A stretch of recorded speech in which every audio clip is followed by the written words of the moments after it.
और वहाँ पर यज्ञ मंडप बनाया गया। यज्ञ मंडप बना करके ब्रह्मा आदि देवता आए हैं और उनका जो है उनका पानी ग्रहण संस्कार वहाँ प्रारंभ हुआ। वेद मंत्रों का उच्चारण हुआ, कन्यादान संकल्प आदि सारी क्रिया प्रतिक्रियाएं हो रही हैं, आनंद उत्सव मनाया जा रहा है। और इधर ये भगवान ने रुक्मिणी के साथ एक विवाह किया। और विवाह कितने हैं बोलो? 16,108। इसमें बहुत जल्दी में सुना रहा हूँ, समय की का अभाव हो गया है। नमो नारायण बोलना पड़ेगा है? अच्छा, नमो नारायण बोलना पड़ेगा। देखो दूसरा विवाह भगवान का, एक सत्राजित नाम का व्यक्ति है, उसने सूर्य की उपासना की तो सूर्य ने उनको समंतक मणि दी। अब ध्यान से सुनते हो तो सुना दूंगा। तो समंतक मणि जैसे उनको मिली, अष्टवारम 8 बार सोना उगलती थी। कौन? समंतक मणि। सत्राजित के पास बहुत सारा धन हो गया तो भगवान द्वारिकाधीश ने कहा कि इस मणि को तुम महाराज उग्रसेन को दे दो, प्रजा के भले के काम आएगा धन। और लेकिन सत्राजित ने ऐसा नहीं किया, बल्कि अपने घर गया और उस मणि को अपने ही पास रख लिया। इसका अर्थ यह है, भगवान ने अगर ज्यादा संपत्ति देना तो उसको धर्म में खर्च करो। क्यों? ज्यादा संपत्ति हो ना, वो भी एक दिन बहुत खतरनाक साबित होगी। बोलो, हर समय पैसा पैसा पैसा, सोते से पैसा, खाते समय पैसा, चलते समय पैसा, सोते समय उठते समय पैसा पैसा पैसा पैसा। देखो पैसा बहुत कुछ है पर सब कुछ नहीं है। ज्यादा पैसा खतरे का निशान है। क्यों? ज्यादा पैसा हो गया ना तो अगर बेटा गया स्कूल तो खतरा, टेलीफोन आ जाएगा, तेरा बेटा मेरे कब्जे में है, 2 करोड़ भिजवा दे, है ना? है कि नहीं? ज्यादा पैसा ठीक नहीं है। हाँ, पत्नी शॉपिंग करने नहीं जा सकती बेचारी, है कुछ पता नहीं क्या स्थिति बने। तो बच्चों का बाहर निकलना मुश्किल, धर्मपत्नी का बाहर निकलना मुश्किल, स्वयं की भी रक्षा करने के लिए 4-4 बॉडीगार्ड साथ में रखने पड़ेंगे मेरे प्यारे। इसलिए ये हर समय पैसा पैसा पैसा आपके पास इतना जरूर हो जिससे तुम्हारा परिवार अच्छा चल जाए और मुझे बुला करके कथा अच्छी करा लो। इतना पैसा तुम्हें चाहिए, इससे ज्यादा पैसे की जरूरत नहीं है, इससे ज्यादा धन नहीं चाहिए तो इससे ज्यादा नहीं चाहिए। क्योंकि देखो माल भी होना चाहिए थोड़ा, और माल के साथ माला भी होनी चाहिए। माल और माला दोनों बराबर चलेंगे तो काम चलेगा। हाँ देखो यहाँ ये धन ज्यादा हो ना खतरनाक है, भाई को भाई से लड़ा देगा। बोलो, ज्यादा धन होगा तो पति को पत्नी से लड़ा देगा, मुकदमे लगा देगा। और यहाँ पिता को पुत्री से लड़ा देगा, गुरु को शिष्य से लड़ा देगा, भाई को भाई से लड़ा देगा। इसलिए बस महान पुरुषों ने गाया है, मालिक जिससे संतुष्टि मिले, बस इतना। अब इसने समंतक मणि ले जाकर के इसके भाई प्रसेन ने जाकर के जो है जंगल में गया शिकार करने के लिए। एक शेर ने इसके भाई को मार दिया, प्रसेन को, सत्राजित के। तो तब और समंतक मणि उठा करके शेर जा रहा था, उधर से जामवंत जी आ रहे थे, वो त्रेता युग वाले जामवंत जी। उन्होंने देखा तो शेर को मार दिया और समंतक मणि लेकर के गए, अपनी बेटी को दे दी। उनकी बेटी का नाम है सत्यभामा।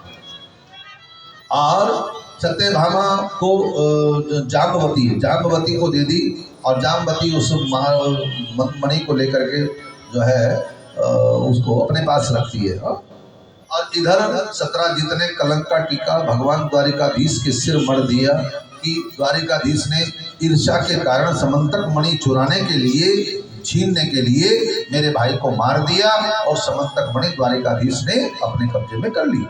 इसका अर्थ क्या है कि संसार के लोगों ने तो भगवान को भी बोलो नहीं छोड़ा, कलंक लगा दिया। ये दुनिया ने झूठा कलंक किसी के ऊपर लगा देते हैं।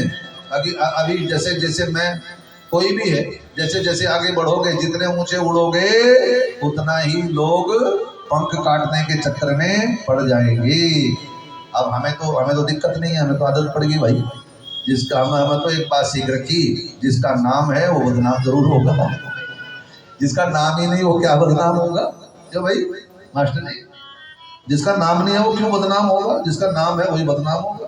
तो हमने नाम कमाया है तो बदनाम तो होंगे ही हमें कोई फर्क नहीं पड़ता। लेकिन इसलिए कहा कि भाई ये संसार किसी को नहीं छोड़ता, इसने कलंक लगाया। भगवान द्वारिकाधीश गए समंतक मणि ढूंढने के लिए, सेवकों को साथ में लेकर के गए, उस गुफा में पहुंच गए। ढूंढते ढूंढते जहां जामवंत जी रहते हैं, युद्ध हुआ, 27 दिन लड़े, पीताम्बर हटा, छाती पर भृगु ऋषि का के चरण का निशान देखा और पहचान लिया 27 दिन के बाद इस जामवंत जी ने कि ये वही मेरे त्रेता युग के राम जी हैं जो इस युग में कृष्ण बन करके मेरे सामने आए। चरणों में गिर पड़ा, अपनी बेटी का हाथ भगवान के हाथ में दे दिया और वो जो समंतक मणि है वो दहेज के रूप में भगवान को दी। द्वारिकाधीश जामवती को लेकर के आए और सत्राजीत को समंतक मणि वापस कर दी। तो तब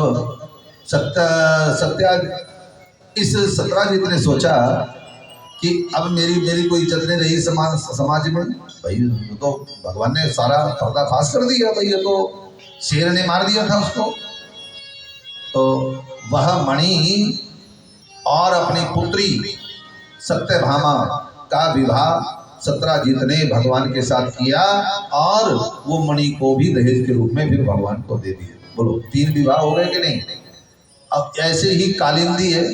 कालिंदी कौन है? नदी है, जो नदी के किनारे स्त्री का रूप बना करके बैठी है। कृष्ण और अर्जुन दोनों जा रहे हैं। भगवान ने कहा जाओ जरा देख करके आओ ये क्या कहना चाहती है। वो स्त्री के रूप में बैठी थी, कृष्ण की पूजा कर रही है, ओम नमो भगवते वासुदेवाय महामंत्र का जाप कर रही है। अर्जुन ने पूछा देवी तुम कौन हो? उसने कहा मैं कोई और नहीं, कालिंदी नदी हूँ।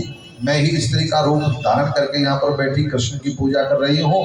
उनको कृष्ण को पति के रूप में स्वीकार करना चाहती हूँ। भगवान ने कहा अर्जुन ठीक है, इसके मनोभाव है, मैं आ गया। भगवान गए और उसके मनोभाव को पढ़ करके बोलो कालिंदी के साथ को लाए और उससे विवाह किया। बोलो हाँ जी। उसके बाद भद्रा की माँ श्रुत कीर्ति ने अपनी इच्छा से कन्यादान भगवान को सौंप दिया।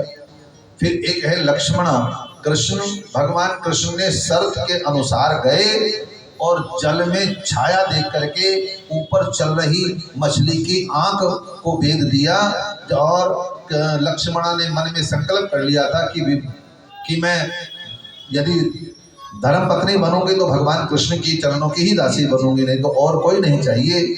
भगवान ने कहा तेरे मनोभाव पूर्ण करने के लिए भगवान गए और उस स्वयंवर में उस मछली की आंख भेद करके लक्ष्मणा को संग में लेकर के आए, उससे विवाह किया। एक है मित्रवृंदा। मित्रवृंदा का जो पिता है वो मित्रवृंदा का विवाह दुर्योधन के साथ करना चाहता था, लेकिन मित्रवृंदा ने तो अपना सब कुछ कन्हैया को मान रखा था।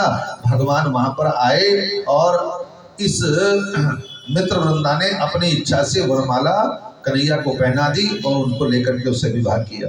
एक सत्या है। सत्या के पिता का नाम है नग्नजीत। राजा नग्नजीत की कन्या राजा नग्नजीत ने स्वयंवर रच दिया कि 7 दुर्दांत बैलों को मल्ले अखाड़े में लाया और अखाड़े में लाकर के कहा जो 7 बैलों को हरा देगा उससे मेरी बेटी विवाह करेगी सत्या। और सत्या तो भगवान को सब कुछ दे चुकी थी पहले, मालिक तू है मेरा, बस मैं तेरे ही चरणों में रहूंगी, मैं किसी के साथ विवाह नहीं करूंगी, चाहे कोई हरा दे बैलों कुछ भी कर दे। भगवान ने सोचा मर्यादा भंग होगी, बाप की इज्जत खराब होगी, इसलिए जो मुझे चाहती है तो मैं ही जाऊंगा और मैं ही उसे संग में लेकर के भगवान आए बैलों को हरा करके। इस प्रकार से भगवान के 8 विवाह हुए। कितने? 8 विवाह। ये 8 प्रकार की प्रकृति है। ये प्रकृति जो देख रहे हैं अग्नि जल वायु पृथ्वी आकाश, ये 8 प्रकार की प्रकृति है। 8 प्रकार की प्रकृति स्त्री का रूप बना करके मेरे प्रभु के चरणों में आई और भगवान ने सबको स्वीकार कर लिया। ऐसे भगवान के 8 विवाह हुए। अब 16,100 कन्या पकड़ करके जवान युवा कन्या पकड़ता था। कौन? बोलो भौमासुर। जोर से बोलो, भौमासुर। भौमासुर कन्याओं को पकड़ता था और बोलो अपने उस कारागृह में जो है उनको बंद कर देता था और कारागृह में बंद करके फिर उन कन्याओं को और बड़ा अत्याचार किया उसने। भगवान को पता चला, भगवान द्वारिकाधीश आए, भौमासुर का वध किया और उसकी कैद में जो 16,000